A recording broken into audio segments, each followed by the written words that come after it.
That's your bloody business. All right. Where do you think the money comes from? Oh, I'm Mr. Lawrence. I own the old bloody brewery, so have another drink. Has to be earned. And what about me? What about you? Stuck here. Well, you chose it. Oh, I like that. Oh, come on, Ruth. Please, come back to me, I beg you. Oh, come on, just give me a kiss and shut up. Don't you tell me to shut up! It's ridiculous. I live here and I dread coming home. Home? Call this an home? What do you want? To clear away, if you've done. I haven't started. I'll come back then. No, shift it. If you'd been home like any decent man... Not in front of the girl, please. Oh, she knows. She knows what you're like. Don't you, Edie? You know what he's like, don't you? Any woman does in this town. What does that mean, eh? Come on, you. Hurry up. I'm talking to you. Oh, that makes a change. You, get out. Go on. I've not done yet. You are what I said! You said something. You said something about me in this town. What? You think you're high and mighty. Off to your masons, packing your penny. Hobnobbing with the mayor. Charlie this and Charlie that. And let's get another round in, why not? There's only some daft bitch sitting at home waiting for me. But you're a joke, lad. Everyone knows. And they laugh. All right, sit up! I don't have to put up with this. I don't want any more of this. I'm getting out.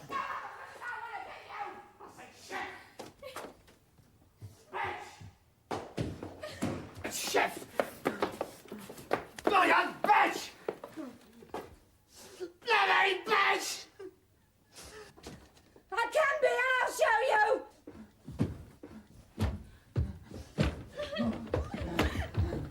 Think you're running off, lad, do you?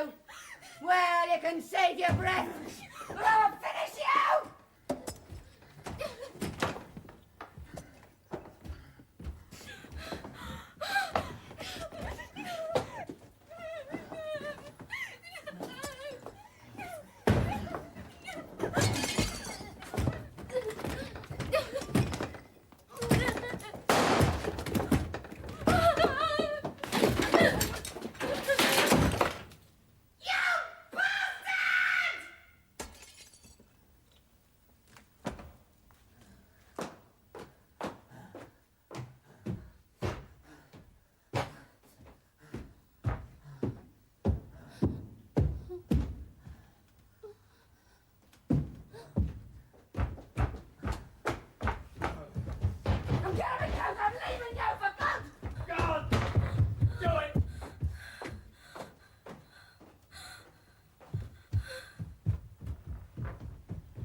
Get a doctor.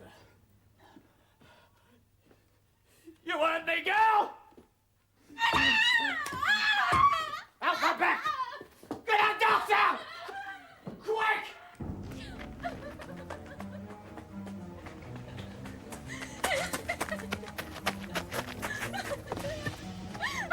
Wake up!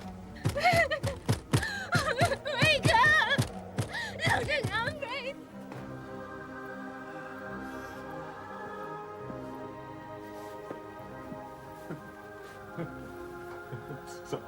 Sorry. I'm so sorry.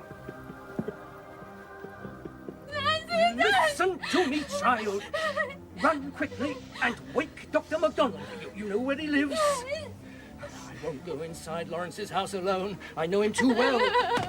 Go.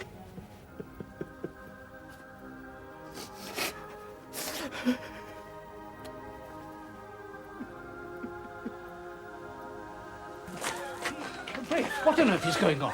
This girl is hysterical. And we've got a shot woman and an armed man in there.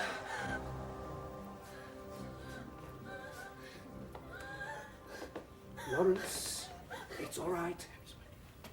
It's all right. Towels, man, anything. Mr. Lawrence, Not from him. Don't ask anything from him. Search in the drawers. It's not a wild animal. Might as well be. I know him. The hell's the ambulance? I'll take her. She's not dead, is she? Please say she's not dead. Come along, old chap. For God's sake, do something! We're doing all we can.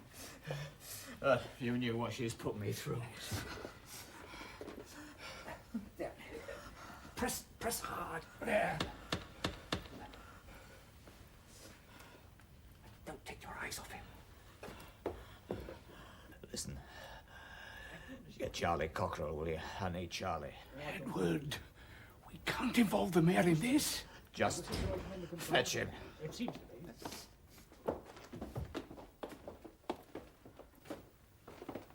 Done it now, Mr. Lawrence, haven't you? I've done nothing. Nothing. No? Stand up, would you please, sir? Why? Stand up, please. Against the door. Now, I'd like you to raise your arms very slowly over your head. Why? What for? Never mind that now, just do as I ask.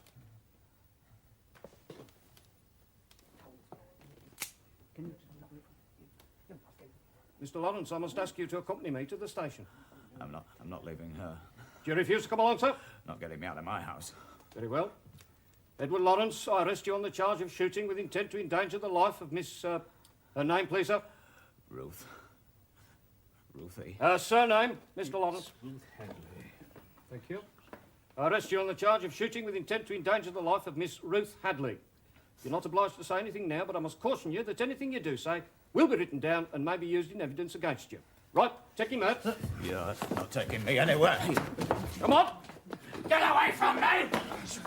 Come on, hold him hard. Stay with Ruth! Out with him. I'm not leaving Ruth!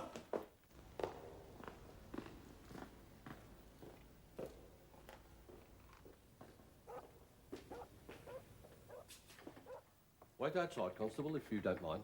I'm sorry, sir. I'm afraid I've got to I start. said outside. Very good, Sir Charles. Would you close the door, please, Constable? Yes, sir.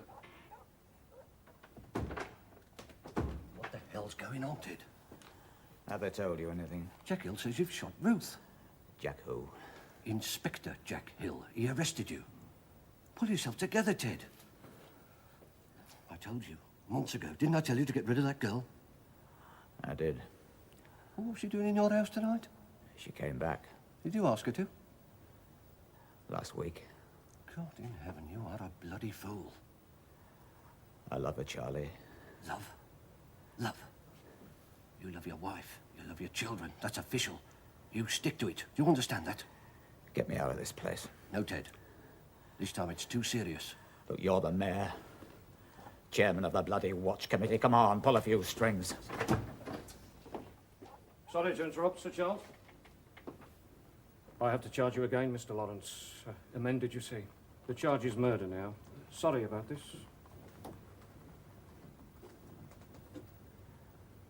Murder, you say? Yeah, that's all right. Shut up, Ted. Mr. Lawrence won't be saying anything till he's seen a solicitor. And you'll need a good solicitor, too. No nonsense about bringing old Peabody into this. I'm a London lad.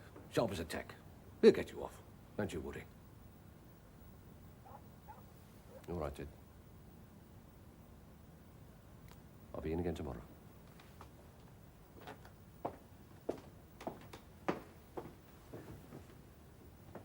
Charlie. Thanks. Sorry if I got you out of bed.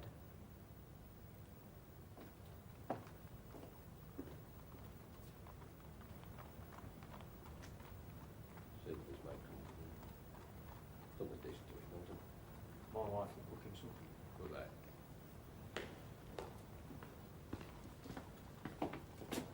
Ted.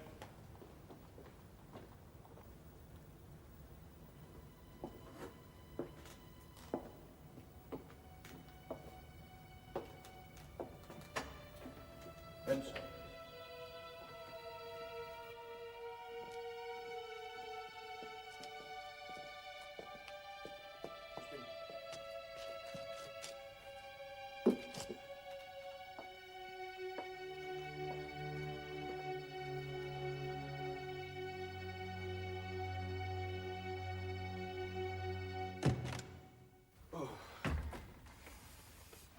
Morning, gentlemen.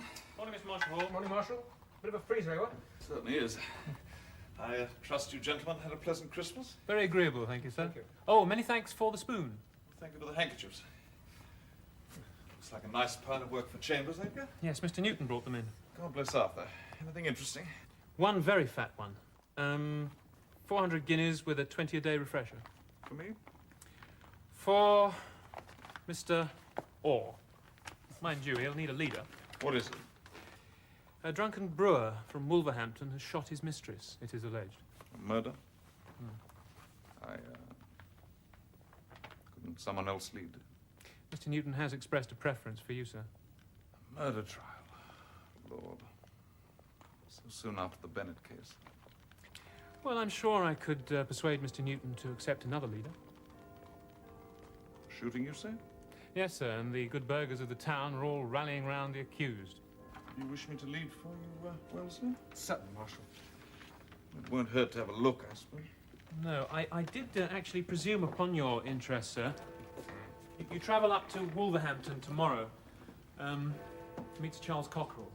His Worship the Mayor is taking a personal interest in the case.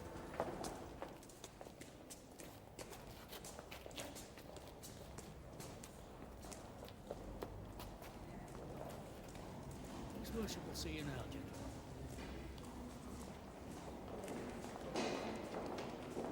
Thanks, Albert. Come in. In here, gentlemen.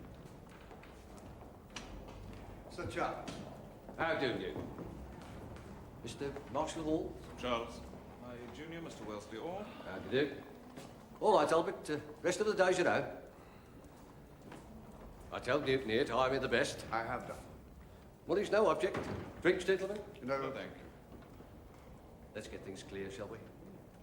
Ted Lawrence didn't mean to do it. It must have been an accident. You don't know him. Rich, well respected. Our MP, like us not, next election. And he ends up in a damn police cell, accused of murder. All because he chased a bit of skirt. May look bad, gentlemen. It's not what it seems. I'd like you to come with me, and I'll show you why he's worth defending. Thank you. Morning, Sir Charles. I thought we'd started this brewery. Capital idea. I must say, Mark, I think this is all highly irregular. Is it? But I mean, barristers just don't do this sort of thing. Don't they?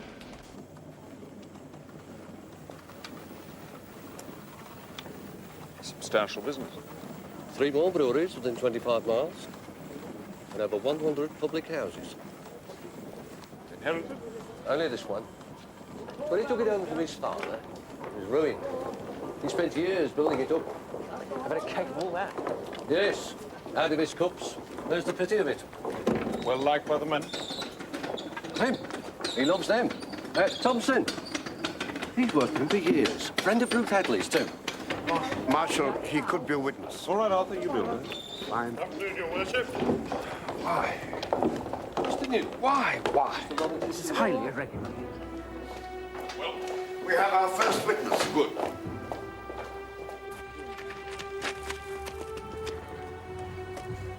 I think I'd like to speak to her alone, Arthur. Do you mind? I'm afraid that there is little help that I can give you. My husband has behaved very foolishly. Foolishly.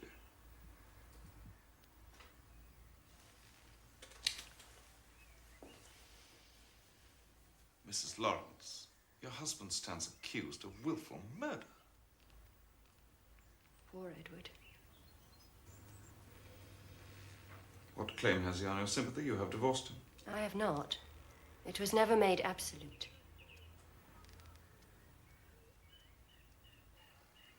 This must be very painful for you. I'm accustomed to pain. Then forgive me for asking, what were the grounds for your divorce action? The case was reported. I can look at the records, of course, but Does this help Edward? it may. He assaulted me very brutally. He was drunk at the time, of course. That can never be an excuse. What do you know of it? I mean, in law. Oh, law. Drink. His older brother died of it. Killed himself, quite deliberately. And Edward is on the same path. They hate themselves so much, that family. Mrs. Lawrence, do you still love your husband? That is why the divorce was never made absolute.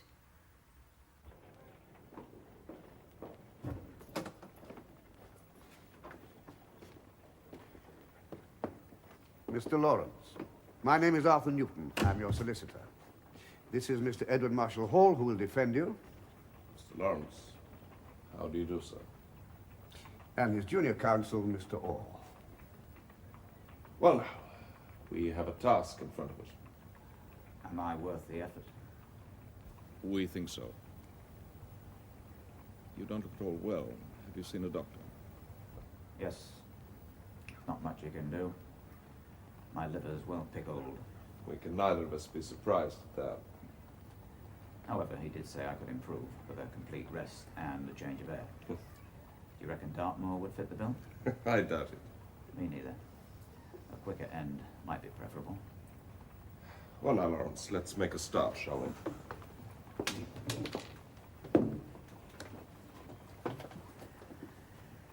Now, on the night of Ruth Hadley's death, how much had you been drinking? Called in one or two pubs. My pubs. Meet with any friends? With a guinea in your pocket, you'll always find friends. And I'm short of neither. Not talking to one of your bloody paupers, you know. Mr. Lawrence, tell me about Ruth Hadley. What can I say? She was a woman. Did you love her? I don't want to, none of your bloody business. We're wasting time. Yes, well, I'm paying, so it's mine to waste. Mind your tongue, Lawrence. Arthur, please. Oh, you, Uncle. What do you know about my life? A great deal as it happens.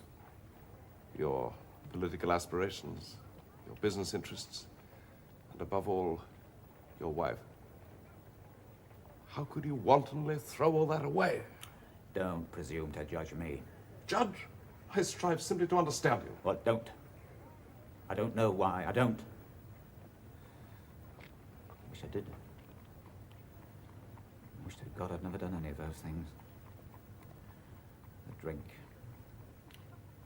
the empty talk, and all the rest. I had a wife. I had children. I had a home. I had a thirst. Now I'm here. Yes. And you had a mistress. If I'm to help you, you must tell me what happened on that night. I'll try. Now we're getting somewhere. Manslaughter. Possible. Sir Charles. Well, gentlemen. I should very much like to see the house where the shooting took place. Wait out the back, lad, if you don't mind. Gentlemen, dining room.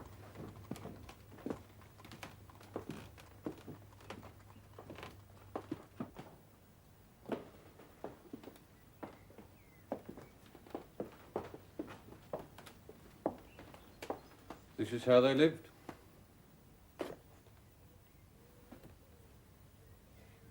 This was with the first shot he fired.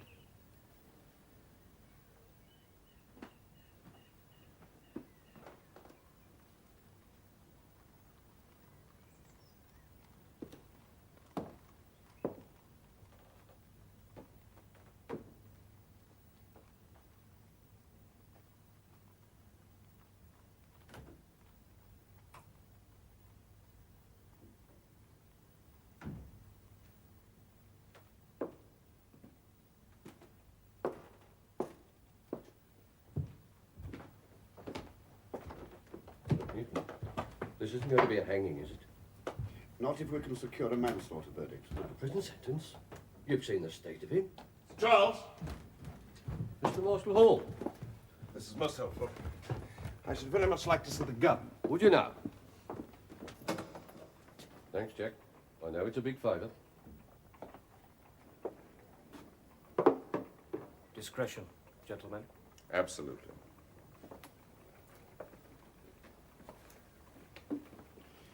Would this be the first murder inquiry you conducted, Inspector? You wouldn't be conceding that it is a case of murder, would you, sir? Oh, you know us lawyers better than that, I should think. I should do. And in answer to your question, no, it isn't. Though I've never known one so open and shut. Gentlemen, no more favours. The police will press their evidence with all force and rigour. Naturally. Duty, Jack. I've told you. Do it. Oh, I shall, Sir Charles. Is it all right? Gun's defective. Thank you, Inspector.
First time I've ever managed to get into Leach's Crown cases.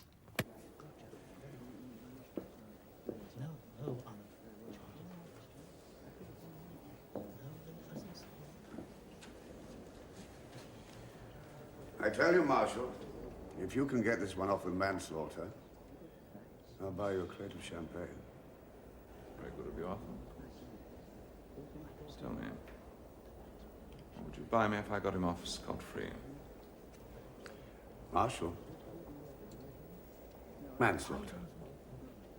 It's what we agreed. It's time, sir. Thank you, Adrian. On we go.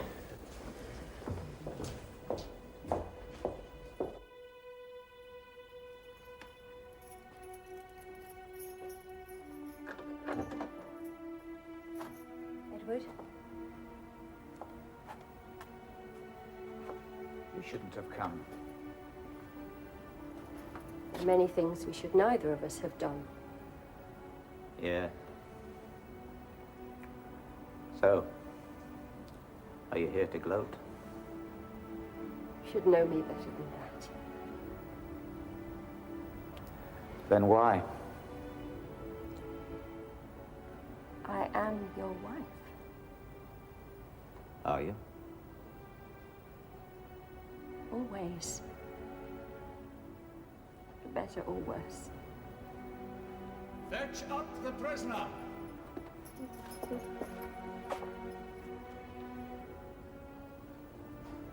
love you.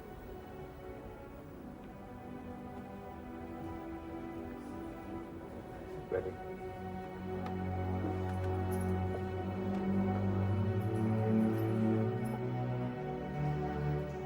This case, gentlemen, is one of murder, and nothing less than murder. In all my years before these courts, I have never known a case in which the issues were so clear-cut, the evidence so overwhelming, my mind so absolute, and my abhorrence so stern. You can, I suggest, return no other verdict than that of guilty of willful murder. I should like to call as my first witness, my lord, Dr. William Powell. Very well, Mr. Sherwood. I believe you performed a post-mortem examination upon Miss Ruth Hadley. I did. Could you now kindly tell us the results of that examination? The deceased was a young woman who, prior to her death, had been in reasonably good health. In the course of my examination, I found a slight bullet wound in the right forearm, consonant with a bullet having grazed her arm. There was a further bullet wound in the right temple. And further examination led to the discovery of a bullet lodged slightly above the lateral ventricle of the brain. It was this wound which was the cause of her death. And tell me, Doctor, did you notice any blackening, such as might be caused by a powder blast around the entry wound? No, sir. Thank you, Doctor. I have no further questions of this witness, my lord. Very well. Mr. Marshal Hall. Thank you, my lord. Dr. Powell, I know your thoroughness, I know your methods. Knowing them, I assume that a complete post-mortem examination was effected by you. That is so. And being so, you would not, like some tyro, have detected the prime cause of death and looked no further. You would have examined all the major organs, heart, intestines, kidneys, liver, so on and so forth, yes? Yes. So tell us, what were the stomach contents? Well, there was no evidence of any food having been taken for some time before death. Some time, with a little more precision, if you please, Doctor. 3 hours, 4, or more than that? From the contents of the lower intestines, I would say that she had not eaten since early that morning, and that scantily. I see. Nothing since a very light breakfast. Probably not. Thank you. Now, from stomach, duodenum, and bladder, did you extract any other contents? A quantity of alcohol, yes. How much alcohol? It's difficult to be precise, but certainly whiskey and wine had been drunk in considerable quantities. I'm obliged to you. So whiskey and wine in considerable quantities had been consumed by Miss Hadley on an empty stomach. Now, let us turn our minds, if we may, to the gunshot wound. At what range was the gun fired, would you say? I cannot be precise, but due to the absence of powder blackening, I would say most certainly at a distance from the deceased of at least 5 feet. At least 5 feet? I would say so, yes. Not 3 feet? That would be unlikely. Unlikely, but not impossible. I repeat, that would be unlikely. In my experience, very unlikely. Then you may be intrigued to learn, Doctor, that I have owned, used, and studied guns all my life, and I have conducted a series of tests with the following results. Sheet 1, an identical gun discharged from a distance of 1 foot, result blackening. Sheet 2, a distance of 1 foot 6 inches, result slight blackening. Sheet 3, a distance of 2 feet, no blackening. My lord, this is totally unacceptable. Mr. Sherwood, I'm completely with you. Mr. Marshal Hall, you know very well that such evidence may only be produced as part of a sworn testimony. My lord, I am perfectly willing to swear to the veracity of these tests in the witness box should my learned friend wish to summon. My lord, this is absurd. Quite so. This is not a conjuring show. Mr. Marshal Hall, we have expunged your demonstration from our memories. Can your lordship perform such a feat? I am lost in admiration. Go on, sir. 2 feet, Dr. Powell! 2 feet! Mr. Marshal Hall. I have no further questions, my lord. I found a spent cartridge on the carpet, and I found a further bullet had penetrated the window and lodged in a wall opposite that window. Now tell us of the revolver. How did you come into possession of that? I removed it from the prisoner's pocket, sir. I see. You mean he had not discarded it then, in horror or remorse? My lord, I object. How can this policeman possibly know of my client's frame of mind before he'd even met him? Would you care to reframe that question, Mr. Sherwood? He still had the gun. He did, sir. And how many charges were in the chamber? 4. And how many charges did the chamber hold? 5. So, given that 2 shots were, we know, fired, the gun must have been reloaded. Undoubtedly. Thank you, Inspector. My lord. Mr. Marshal Hall? No, my lord, I have no questions of this witness. You saw Mr. Lawrence run into the dining room, you say? Yes, sir. Did he have anything in his hand? Yes, sir. A gun, sir. Exhibit 2 for the witness, please. That's the one. Just let the usher bring it to you. I don't want to touch it. No, you won't have to. Is that the gun? Yes, it is. Thank you. Did you hear anything from the dining room? Them arguing, sir. The master and Miss Hadley. Could you hear what they were saying? No, sir, not properly. What happened next? The gun went off. Really loud. I was that frightened I shut my ears. Miss Marsh, did the gun go off more than once? Yes. Twice. And then what happened next? The master came out from the dining room. And you were in the hallway? Yes, sir. Did he have anything in his hand now? Oh, he still had the gun. There was smoke coming from it. And did he do or say anything? Shouted at me because I was crying. Then he hit me hard. Here, bruised there was for days. I thought he was going to shoot me too. You thought he was going to shoot you too. And then? Shoved me out of doors, yelling at me to get a doctor. Foaming mad he was, sir. Thank you, Miss Marsh. My lord. Mr. Marshal Hall. Thank you, my lord. Edie, may I call you that? Miss Hadley had been at home all day, had she not? Yes, sir. And during that time, Edie, had she had anything to drink? Not much, sir. How much is not much? Bottle of wine I brought up for the tea. She drank that waiting for the master. Anything else? Half a bottle of whiskey in the afternoon. How can you be sure of that? She sent me out for it, to the jug and bottle. Whiskey followed by wine. By the time she had finished the wine, Edie, was she drunk? Not more than usual. I see. And did she seem to be in any sort of a temper? It must have been late home, yes. In a drunken rage? Bit worked up. Yes.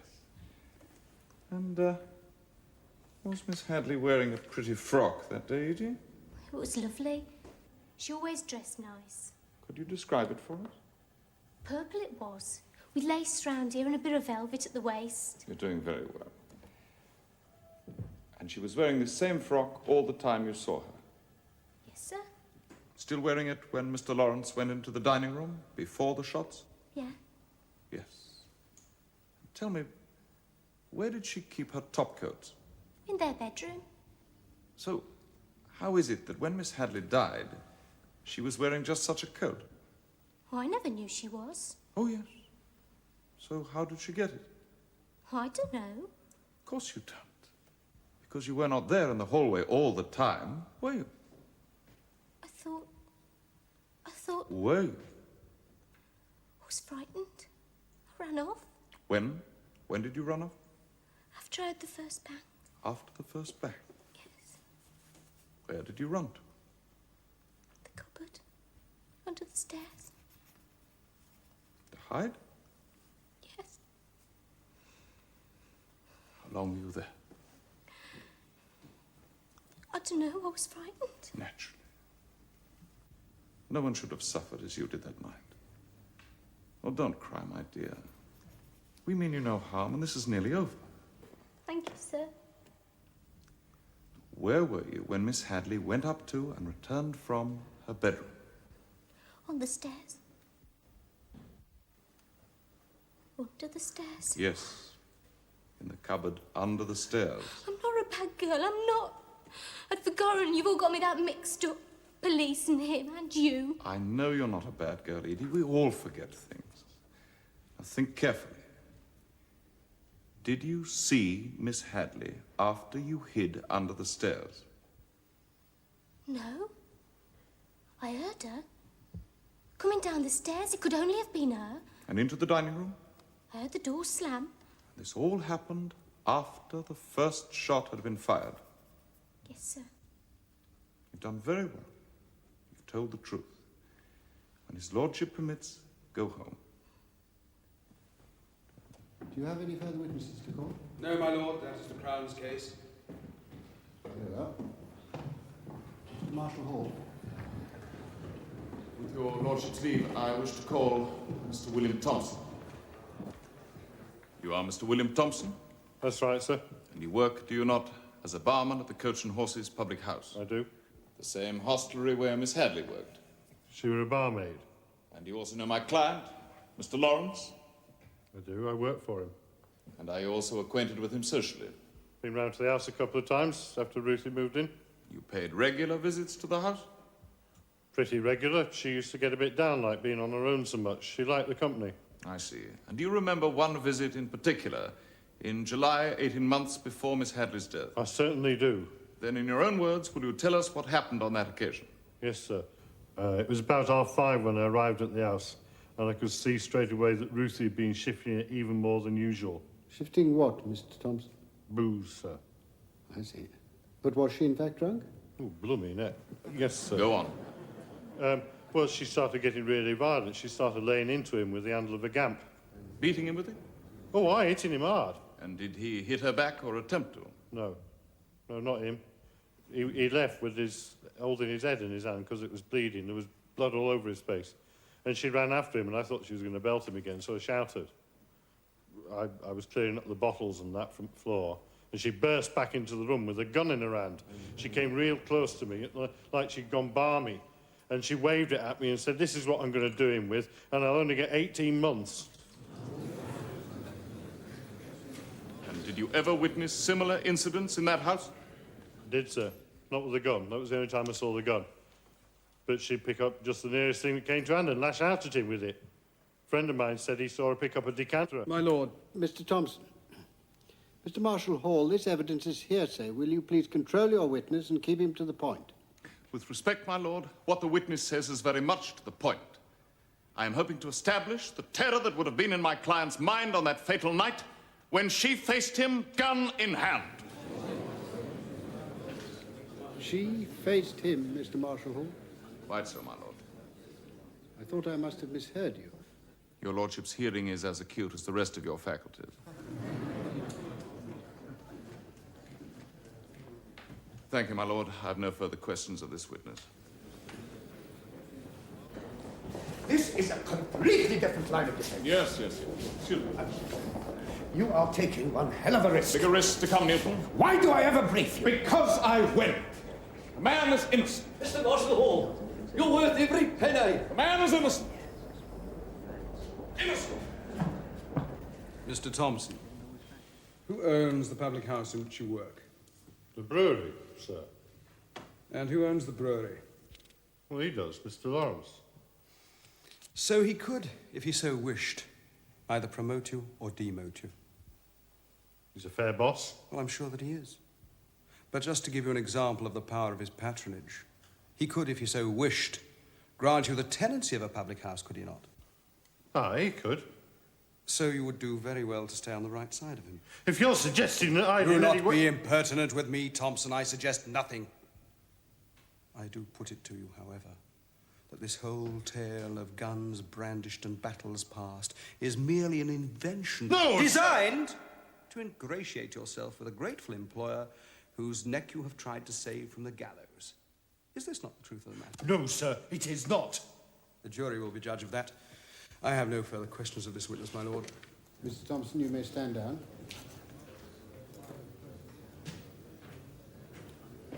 Mr. Marshal Hall, have you any further witnesses you wish to call? My lord, I call Mr. Edward Lawrence.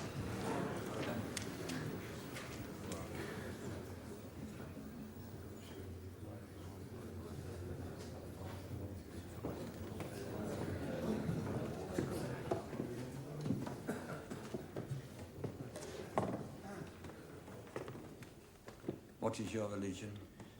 Church of England. Take this book in your right hand and repeat the oath after me. I swear by Almighty God. I swear by Almighty God. That the evidence I shall give. That the evidence I shall give. Will be the truth. Will be the truth. The whole truth. The whole truth. And nothing but the truth. And nothing but the truth. Mr. Lawrence, at what time on December the 29th last did you return home? 8 o'clock in the evening. And had you been drinking during that day? Yes. How much had you drunk? A great deal. And Miss Hadley, in what state of mind was she when you arrived home? She was very drunk and very angry. I think I've given her cause to be, and I'm sorry for that at least. Leave your apologies, Mr. Lawrence, and stick to the facts. How did Miss Hadley greet you? Abusively. In words only? That's at first. But then she completely lost control. Picked up a silver cruet from the table, beat me about the head with it. Then it was anything that came to hand, she threw. Well, I knew her in that state. I had to do something. Thought I could frighten her out of it. How did you think to do that? I had a gun, which I brought back from South America. I lived there for a time when I was younger. So I ran upstairs and got it. Whereabouts upstairs? In my bedroom. I kept it in the cupboard there. And then what did you do? Came back down to the dining room, and she leapt at me, screaming. She could see I had the gun, but she kept on coming. I fired. Oh, well, wide of her, as I say, just to frighten her. But as she was lurching towards me, she fell into the line of it. Oh my God, I said, I've not hurt you, have I? And she was holding her arm like this.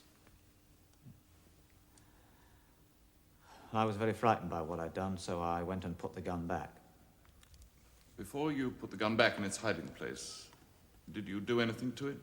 I replaced the charge that I'd fired with another one from the box of bullets I kept in my room. Why did you do that?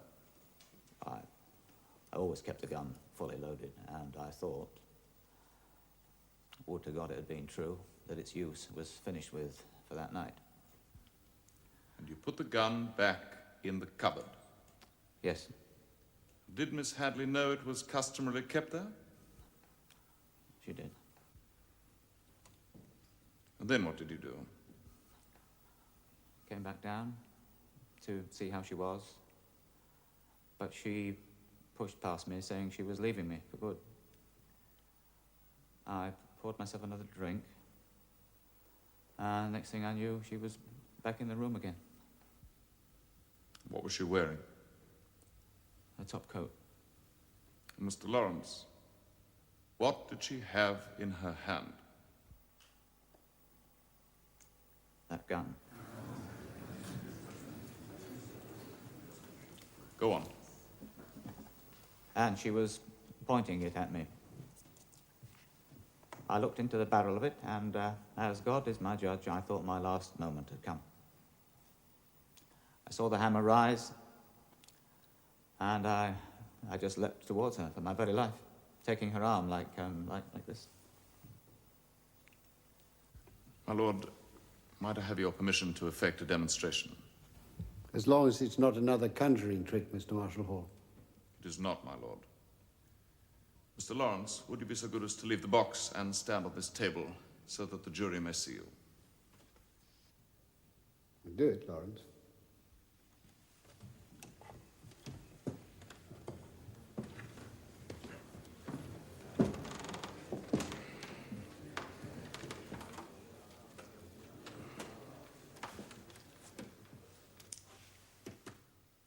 Now, sir.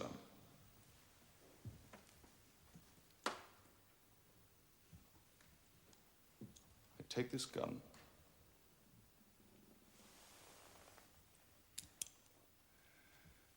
I'm about to fire. Now, sir. Take it!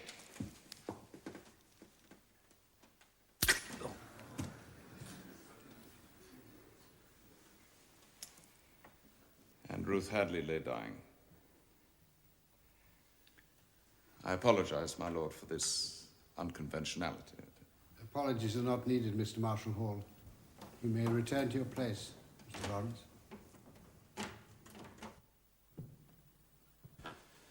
My lord, gentlemen, might I draw your attention to one other vital fact? The casing on this weapon is cracked.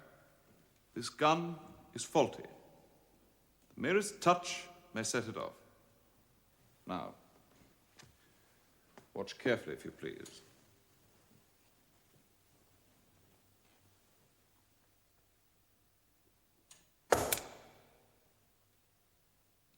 I trust my point is made. Gentlemen of the jury, a few more words from me and I have done. But at this last, I beg you to remember this above all. We are not trying this man for immorality or for drunkenness. We are not trying this man for making an error of judgment or because, like a fool, he left wife and children for other women. These are grievous faults, but he is not here to answer to them. And out of this tragedy of mishap and folly, there emerges one clear, shining light. His wife. His wife stands by him. In spite of all provocation, she is there by his side. She is worthy of all his love. Pray God he may now prove worthy of hers. And when this terrible ordeal is over and you have given him back his freedom, as I pray you will, I trust that he will make use of that freedom and take again, as he did on his wedding day, loving hand she holds towards him, making amends for the frightful misery he has brought her in the past. His folly drove her weeping from his life. And see what followed her. If she is the glory of her sex, her successor was its shame. Drunken, jealous, evil-tempered, resolute in vengeance.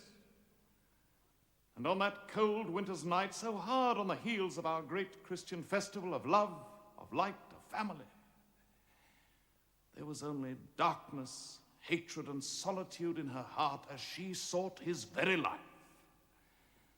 Gun in hand, raised to kill, she was thwarted in that and paid the supreme penalty. Pray God she is now at last at peace.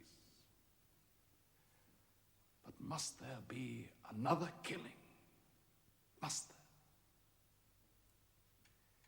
I have in my mind's eye an image which represents that abstract and divine quality we know of as justice. This image of justice is a woman, all robed in gold, and she stands, arms outstretched, holding in each hand a precious bowl. And into one of these bowls there falls the evidence of guilt, and her arm drops with the weight of it. Then to the other bowl there falls the evidence of innocence. And her arms lift once more until they are as one above the ground.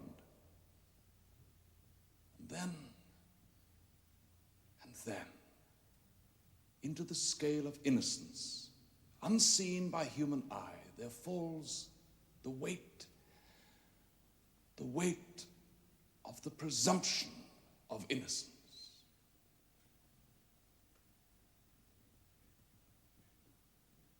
The scale falls for you. And it is your duty now to remember the weight of that invisible substance. The right of every man, every one of us, to demand the acceptance of his innocence until he is proved to be guilty. This man has not been so proved. He has not. He has a right as you have. Give it to him.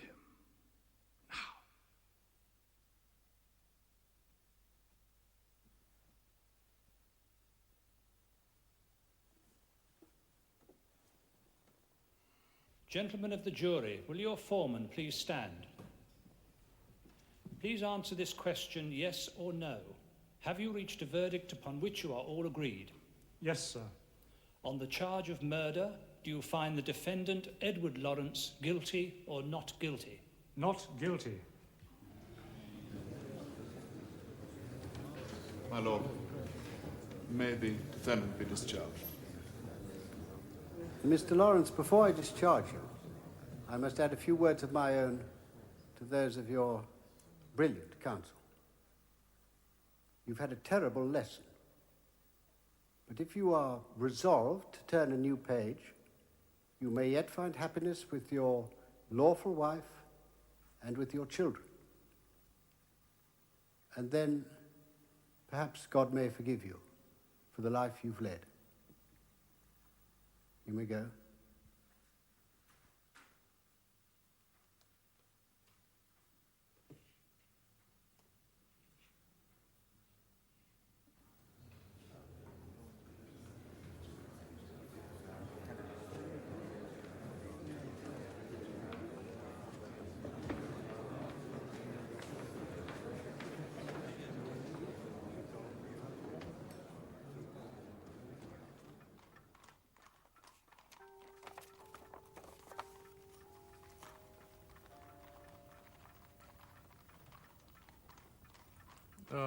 dear. What is it, Jacob? From Mrs. Lawrence. He's drinking again. And has just been charged with an assault on a constable. How can she bear to live with him? She can't. She's left him. She had no choice, she says. No, no. Not now, Mr. Orr. I'll find time to tell him.